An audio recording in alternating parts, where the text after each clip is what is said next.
They laughed at me, but then they found out the truth, and lost everything. The Christmas gathering was already loud when I arrived. Not joyful loud.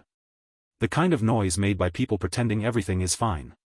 I took my place near the edge of the living room with a paper cup of cider in my hand, standing beside the bookshelf no one ever touched. I had learned years ago that corners were safer than sofas in this family. Earlier that month, we had all agreed on something simple. No gifts. Let's not complicate things this year, my father, Calvin, had announced during a phone call. We're all adults now.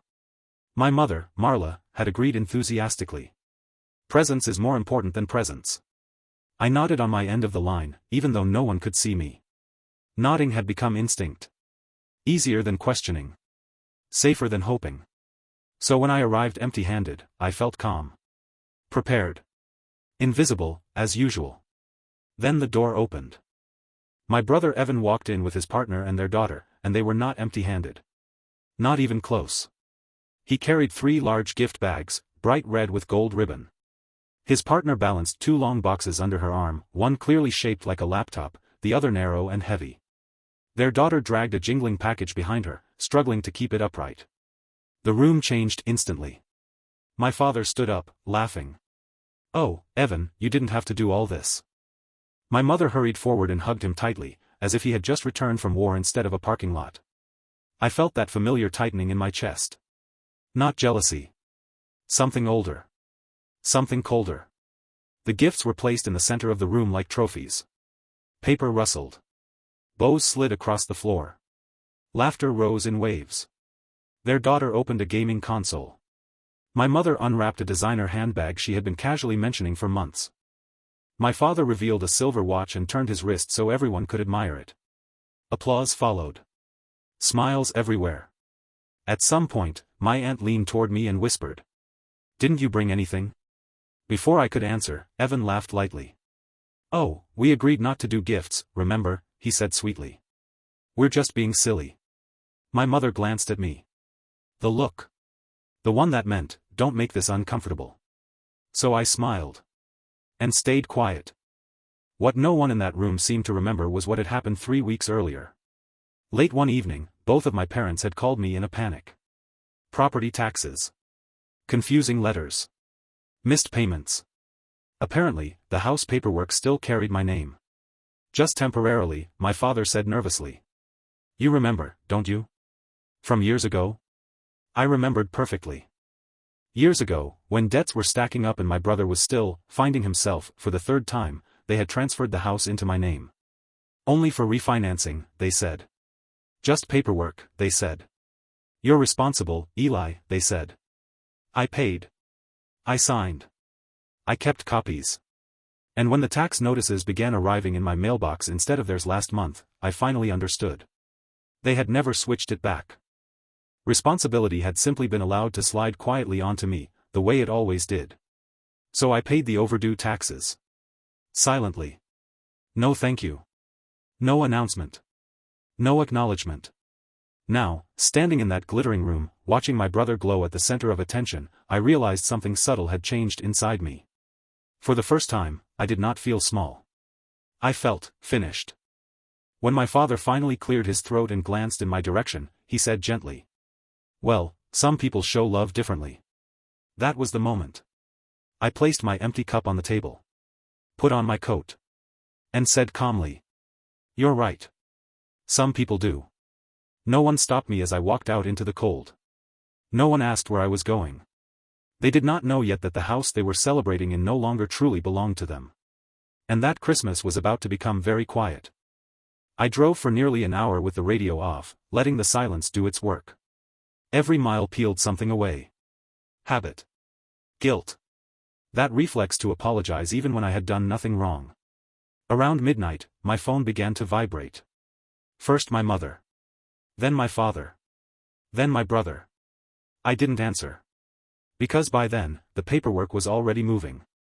And the story they believed about their family was beginning to fall apart. I didn't go home that night. Instead, I drove until the street stopped looking familiar and parked beside a closed grocery store, engine still running, hands resting on the steering wheel. The city lights reflected faintly on the windshield, blurred by the thin layer of frost already forming. For a long time, I just sat there. No music. No phone. Only the quiet. Silence has a way of telling the truth when people don't. By the time I finally returned to my apartment, it was nearly 3 in the morning. My phone showed 12 missed calls and even more messages, all from the same 3 numbers. I didn't open any of them. I already knew what they would say. Confusion. Accusations. Requests disguised as concern. The truth was simple, though they didn't know it yet. Years earlier, when my parents were drowning in loans and my brother was drifting between careers and identities, the solution had quietly become me. Just temporarily, my father had said back then, spreading papers across the kitchen table. It's easier this way for refinancing, my mother added. You're responsible, Eli, they repeated. We trust you. I was young. Still hoping that being useful would finally make me visible. So I signed. The house moved into my name. Officially. Legally. On paper. They promised it would change back within the year. It never did. At first, nothing came of it. Bills still went to them. Taxes still paid from their account. Life went on, and I stayed invisible. Until last month. When the first tax letter arrived in my mailbox. Not forwarded. Not copied. Addressed to me. I assumed it was a mistake. Then a second notice came. Then a third. Late fees. Warnings. And suddenly, responsibility was no longer theoretical. I called my father. Oh, that must be some mix-up, he said lightly. We'll sort it out. But nothing was sorted. No payments were made. And the notices kept coming. That was when I realized something uncomfortable. They hadn't forgotten. They had decided. Responsibility had been quietly transferred onto me, not with a conversation, not with consent, but with silence. The way it always happened. Only this time, I didn't absorb it automatically. Instead, I called a lawyer. She was calm, efficient, and didn't interrupt when I explained the entire history. When I finally finished, there was a brief pause on the line. Then she asked a single question. Do you want to keep the property, or do you want out? No one had ever asked me what I wanted before. Not about the house. Not about the family. Not about anything that mattered. I want out, I said. From that moment, everything became very clean. Very legal. Very quiet. Notices were prepared. Timelines established. Documents filed. By the time my family was hanging ornaments on their tree, the sale process was already in motion. Which was why, when I left the party that night, I didn't feel dramatic. I felt inevitable. The next morning, December 26th, my father finally left a voicemail. His voice was tight. Stop this nonsense, Eli. Your mother is very upset. We need to talk like a family. An hour later, my brother texted. This was new. You embarrassed us. Mom cried all night. You always do this. If you reverse whatever you're doing, we can move on. Move on. Like nothing had happened. Like it never would. At noon, there was knocking at my apartment door. Not polite knocking. Urgent. Insistent. I opened it to find my parents standing there, coats still on, faces set in that familiar mixture of anger and certainty. My brother hovered a step behind them, arms crossed. My mother lifted her phone immediately. What is this? She demanded. We got some legal notice. This has to be a mistake. It's not, I said quietly. My father stepped forward. You can't sell the house. That's our home. It's my name on the deed, I replied. I paid the taxes. I covered the arrears. Legally, it's mine. For a moment, no one spoke. Then my brother scoffed. You wouldn't really do this to us. I looked at him. Really looked. He had always had everything, approval, protection, praise wrapped in ribbons. And still, his eyes burned with anger that I now held something he could not reach. I didn't do this to you, I said. You did it to yourselves. My mother's tone shifted instantly. Softer. He's strategic. Sweetheart, we never meant to hurt you. Christmas just got misunderstood. I almost smiled. You said we all agreed not to do gifts, I replied. That wasn't a misunderstanding. That was a lie. Silence filled the hallway. Heavy. Uncomfortable. My father's jaw tightened. So what is this, then? He asked. Punishment? No, I said. This is me stepping out. They left without apologizing. With warnings. With promises that the family would never forget this. 2 days later, the first offer arrived. Cash. Quick close. Clean. 3 days after that, my brother called. Crying. They're blaming me, he said. They say I should have stopped you. They're talking about downsizing. I didn't comfort him. I didn't argue. I simply listened. For once, the consequences were finally landing where they belonged. And something inside me began to settle. The waiting was the hardest part. Not because I was unsure. But because for the first time in my life, nothing depended on their approval. That silence, the one after people realize they've lost control, has a different weight. The day after my brother's call, I went back to work as if nothing extraordinary was happening. Emails. Meetings. Coffee growing cold beside my keyboard. On the surface, my life looked unchanged. But inside, something irreversible had begun. By Thursday, my lawyer called again. The buyer has cleared inspection, she said. No financing delays. They're prepared to close early if you approve. I stared out my office window, watching people cross the street below. How early? I asked. Monday. 4 days. 4 days until the house that had held every holiday, every argument, every humiliation would no longer belong to them. Or to me. Just, gone. Let's do it, I said. That evening, the messages escalated. Not questions anymore. Demands. My father sent long paragraphs about loyalty and history. My mother alternated between guilt and sweetness. My brother sent short, sharp lines that carried more fear than anger. You're ruining everything. They're panicking. This is going too far. I didn't answer any of them. On Saturday, my parents showed up again. This time without anger. Without certainty. Only tension. My mother looked smaller than I remembered. My father's hands shook when he took off his gloves. They didn't sit. They stood in my living room like visitors in unfamiliar territory. We need to fix this, my father said. There's nothing to fix, I replied. My mother's eyes filled, carefully controlled. You don't understand what this will do to us. I nodded slowly. I understand exactly what it will do. She stepped closer. We raised you. You raised expectations, I said gently. Not care. That hurt her. I could see it. But not enough to change anything. My father sighed. We can transfer it back. Reverse everything. We'll handle the debts. You don't need to involve strangers. You had years to fix it, I replied. You didn't. Silence again. Finally, my mother asked the question she'd avoided since Christmas. Why now? I thought about it. About the party. The gifts. The laughter. The lie delivered with a smile. Because that night, I said, I realized I was still being treated like something optional. And I'm not. They left shortly after. Not defeated.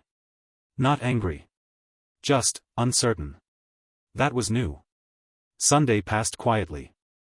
At night, I barely slept. Not from worry. From relief. Monday morning, my lawyer called at 10:14 a.m. It's done, she said. The funds are wired. The title is transferred. Congratulations. I closed my eyes. Just for a second. The house was gone. The debt was gone. The responsibility was gone. And suddenly, so was the leverage they'd held over me my entire life. By afternoon, the messages changed again. My father wrote. This is going to destroy us. My mother wrote. We don't know where we're going. My brother wrote. They're furious. They say this is your fault. That one almost made me laugh.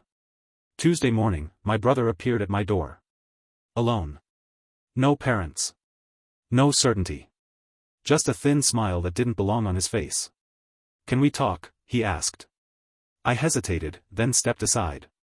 He didn't sit. He paced. They're looking at apartments, he said. Small ones. Places they never imagined. I nodded. They keep asking how this happened, he continued. Like it came out of nowhere. It didn't, I said. He stopped pacing. You could still help, he said quietly. There's money now. You're not struggling. You could loan them something. Make it easier. I studied him. This was new. Not entitlement. Desperation. I agreed. His face brightened. But I won't. The light vanished. You're really going to let them fall like this? I'm letting them stand where they placed themselves. He shook his head. You've changed. No, I said. I've finally stopped pretending. He left without another word. That afternoon, my lawyer forwarded me something unexpected. An email from my father's old accountant. Short. Formal. But revealing. Apparently, several temporary loans taken against the house over the years had never been disclosed to me. Lines of credit. Personal guarantees. Quiet withdrawals. All secured by a property in my name. If I hadn't sold it, I would have inherited every one of those debts. Slowly. Silently. Legally. I sat there a long time, reading the list. And then something inside me shifted. Not anger. Not sadness. Clarity. They hadn't just been careless. They had been willing to let me carry everything. Without telling me. Without asking. Without remorse. That night, my mother called. I answered. Her voice was tired. We're staying with friends, she said. Just for now. I hope you're comfortable, I replied. There was a pause. Then she said, very softly, you always were the strong one. I closed my eyes. No, I said. I was the quiet one. There's a difference. She didn't respond. We ended the call without resolution. Without closure. But for the first time, I didn't need either. Because power had already moved. And they were only just beginning to feel it. By the following week, the story had begun to ripple beyond my apartment. I didn't post anything online. I didn't tell a soul. But word travels in subtle, unexpected ways when the people who believe themselves untouchable suddenly stumble. I arrived at my office Monday morning to find messages stacked high. Partnership requests. Offers to collaborate. Requests for insights from people I hadn't spoken to in years. Every email carried one unspoken truth: they'd underestimated me. It was deliciously quiet. The kind of silence that feels like power, because now the people who had mocked me no longer had the map of my life. I poured a cup of coffee and let my eyes drift to the skyline outside. Everything I had built quietly, the freelance design contracts, the corporate consulting projects, the side software testing firm, all of it had compounded. The financial independence that had seemed distant only months ago now glimmered as undeniable. Then came the first real shock. A lawyer representing a major investment group reached out. They'd heard about the trust fund sale. They wanted me to review potential acquisitions for their clients. It wasn't just about money, it was influence. Recognition. Finally, the world was seeing what my family never had. I smiled quietly, but I didn't gloat. That wasn't the point. The point was control. I was reclaiming mine, piece by piece. That evening, the first message from my father arrived. He was restrained. For him, that was terrifying. You've crossed a line. This isn't how we raised you. We will seek legal counsel. Expect to hear from us. I replied simply, I expect nothing less. No caps, no threats, no explanations. Just calm. By Wednesday, the dominoes started falling inside my family. My mother called my sister, Madison, crying, demanding that she intervene. But Madison had started seeing the cracks too. The veneer of perfection she had so carefully polished for years now exposed itself as fragile. You know she's right, Madison admitted quietly. I can't fix this. The relief I felt wasn't revenge. It was recognition. Finally, the consequences of their own choices were landing squarely where they belonged. On Thursday, my father called again. His voice, usually sharp and commanding, now trembled with unfamiliar uncertainty. Hannah, please, just a conversation. Let's meet. I agreed, only to set the terms. Neutral location. My lawyer present. No interruptions. No attempts to manipulate or intimidate. We met Friday afternoon at a quiet cafe. Snow fell outside, soft and impartial. My father arrived first, scanning the room like a man who had lost his usual dominance. My mother came after, eyes red, face pale, carrying an aura of guilt she couldn't disguise. I didn't rise. I didn't soften. I simply gestured to the empty seat opposite me. They sat. Silence fell, heavier than the snowfall outside. Hannah, my father began. We want to make this right. What can we do? I tilted my head. This isn't about fixing anything anymore. This is about understanding consequences.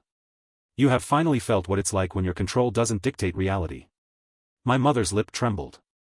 We didn't mean to hurt you. Intent doesn't erase impact, I said quietly. Years of dismissals, mockery, conditional love. Those aren't repaired with words. The tension was thick, but I didn't flinch. I wasn't looking for an apology. I was looking for acknowledgement. Recognition of what I had endured, and what I had survived. You've changed, my father muttered. You're not the girl who waited quietly anymore. I smiled faintly. No. I was never quiet. I was patient. That word hung in the air. Patience. Not submission. Not weakness. Patience had been my weapon, and it had brought me here, financially, emotionally, ethically untouchable. By the end of the meeting, they didn't leave in victory. They left unsettled. Uneasy. Their carefully controlled world had fractured. And I didn't chase after them. Because for the first time, I understood something fundamental: power is silent. It doesn't need to shout. It doesn't need to punish.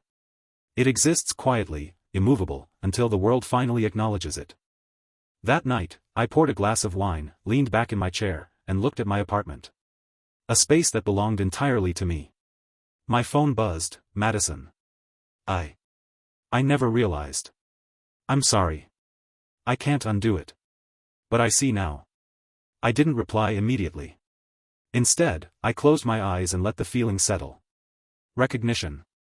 Finally, the consequences of their choices had found them. And I had finally found freedom. Not loud. Not boastful. Just real. The week that followed moved like a storm, silent but undeniable. Every decision I made, every move I executed, felt deliberate, precise, and final. My apartment, usually a refuge, became a war room. I sorted contracts, updated accounts, and checked messages, but unlike before, there was no panic, no doubt. Every email from partners, investors, and old colleagues now carried weight. I was no longer invisible. I was unavoidable. It started quietly. First, a small acquisition request for a software consulting partnership. Then an inquiry from a design firm in San Francisco. By midweek, I was negotiating deals that would have once seemed unattainable. And all the while, the Fletcher household remained unaware of the depth of my reach. Then came the first personal confirmation: the house. Sold, legally clean, everything in motion. The check for the proceeds had cleared. I held it for a long time, feeling the weight of every year I had been dismissed, every joke, every belittlement, every time I was told I wasn't capable. This wasn't just money. This was acknowledgement of my endurance, my intelligence, my independence. By Friday afternoon, my father called. His voice trembled, uncharacteristically so. Hannah, we need to talk. Please, just for a minute. I agreed on one condition: neutral location, legal representation present, no interruptions, no theatrics. We met at a small, sunlit cafe. Snow fell outside, blanketing the city in quiet white. My parents arrived, carefully measured, faces pale but masked with the usual veneer of authority. My sister, Madison, followed, shifting nervously from one foot to the other. I remained calm, seated already, a quiet anchor in the storm. They sat opposite me, attempting control, but it was gone. We want to make this right, my father began. What can we do? I looked at them evenly. This isn't about repairing relationships with words anymore. It's about understanding consequences. For the first time, you felt the impact of your choices: years of dismissal, ridicule, and conditional support. My mother's eyes widened, lip trembling. We didn't mean to hurt you. Intent doesn't erase impact, I said. And now, you are learning the reality of what it feels like when control doesn't bend reality. A pause. They weren't used to being unsettled. Their world, always controlled, meticulously curated, now felt fragile. You've changed, my father admitted, voice soft. You're no longer the girl who waited quietly. I smiled faintly. No. I was never quiet. I was patient. Patience. The word hung between us like a silent hammer. Not weakness. Not submission. Patience had been my shield, my weapon, and now, my crown. They left the cafe without victory, without explanation, without apology. Unsettled. Unmoored. And I didn't follow. I didn't gloat. I simply remained. Calm. Solid. Victorious. That evening, I turned my attention back to the office. The deals, the partnerships, the expansion plans, they demanded my focus. But for the first time, it was all from a place of security, not desperation. Every contract signed, every email sent, every meeting led, solidified not just my business, but my independence. Then came Madison. She appeared at my apartment later that night, hesitant, unsure, face lined with guilt. I never realized, she said quietly. I can't undo what happened, but I see now. I didn't rush to comfort her. I didn't lecture. I simply listened. For years, she had been wrapped in the illusion of protection, never realizing the cost it demanded of me. And now, she understood. It's done, I said finally. You can understand, but you cannot undo. I'm not punishing you. I'm simply no longer participating in the system that allowed it to happen. And for the first time in my life, the weight lifted. I wasn't acting in reaction to them. I wasn't fighting for their recognition. I was free. Truly free. By the weekend, the reality had cemented. The house sale complete, the funds in my account, the professional partnerships flourishing. Every move I made reaffirmed my independence. Every moment reminded me that I had survived, I had outlasted, and I had reclaimed what was always mine. And in that quiet victory, I realized something essential: true power doesn't come from dominance. It comes from preparation, patience, and a steadfast refusal to allow others to define your worth. The Fletcher family had learned their lesson the hard way. I hadn't destroyed them. I hadn't humiliated them. I simply existed in my truth, immovable and undeniable. For the first time, I slept without worry. Not because the battle was over, but because I had won in the only way that mattered, on my own terms. The holiday lights twinkled faintly through the apartment window as I sipped my tea, letting the quiet sink in around me. For the first time in years, I didn't feel like I was on display, waiting for approval that never came. The Fletcher household, with all its expectations, comparisons, and constant reminders that I was less than, had been reduced to nothing more than a memory. I remembered walking out of that Christmas party, the weight of their judgment finally lifting from my shoulders. I didn't rush home, didn't check the phone. Instead, I drove through the quiet streets, each mile stripping away the habit of apologizing for my existence. By the time I returned to my apartment, the snow had begun to melt, and the city was bathed in a soft, forgiving light. 2 days later, the buyer's offer arrived. Cash, quick, close, all legally airtight. The house that had been a stage for favoritism and entitlement, the place that had made me feel invisible, was officially no longer theirs. I didn't gloat. I didn't need to. The satisfaction was quiet, complete, and absolute. My phone buzzed with messages from my family. My father demanded I stop the sale. My mother tried to guilt me. My sister, in tears, begged me to reverse it. I didn't respond. I had spent years being dismissed, mocked, and told I didn't matter. This was the first time I realized, I actually did. I mattered to myself, and that was enough. By noon, my lawyer confirmed the sale. Funds wired, all clean and indisputable. Freedom doesn't always arrive with fireworks or fanfare, it arrives in quiet, undeniable steps. The next morning, I watched the city wake up, feeling something I hadn't felt in decades: calm. A week later, my sister showed up at my door. Pretending casual, she tried to smile. "We just wanted to talk," she said. Her eyes, however, revealed disbelief. I didn't invite her in. "I didn't do this to hurt you," I said evenly.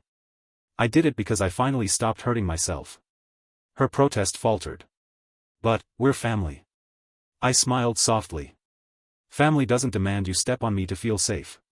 Family doesn't celebrate cruelty. That night, I sat by the window, watching the city lights shimmer.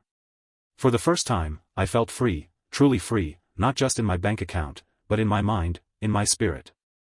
The weight of their constant judgment, favoritism, and comparisons had lifted. I didn't need their validation. I didn't need anyone's applause. The following Christmas, I bought a modest tree, strung a few lights, and invited my closest friends over. We cooked, we laughed, we celebrated without fear, guilt, or pretense. No one judged me. No one demanded I earn their approval. For the first time, the holidays felt like they were mine. I realized then that freedom isn't given. It's claimed. And sometimes claiming it means letting go of the people who were supposed to love you the most. That Christmas, I was finally myself. Finally, I understood what I had spent so long chasing, not revenge, not recognition, but peace. And peace, as I had learned, doesn't arrive loudly. It settles in quietly, like sunlight filling a room you didn't know had been dark. Thank you for watching the video. Don't forget to like and subscribe to the channel. Have a nice day.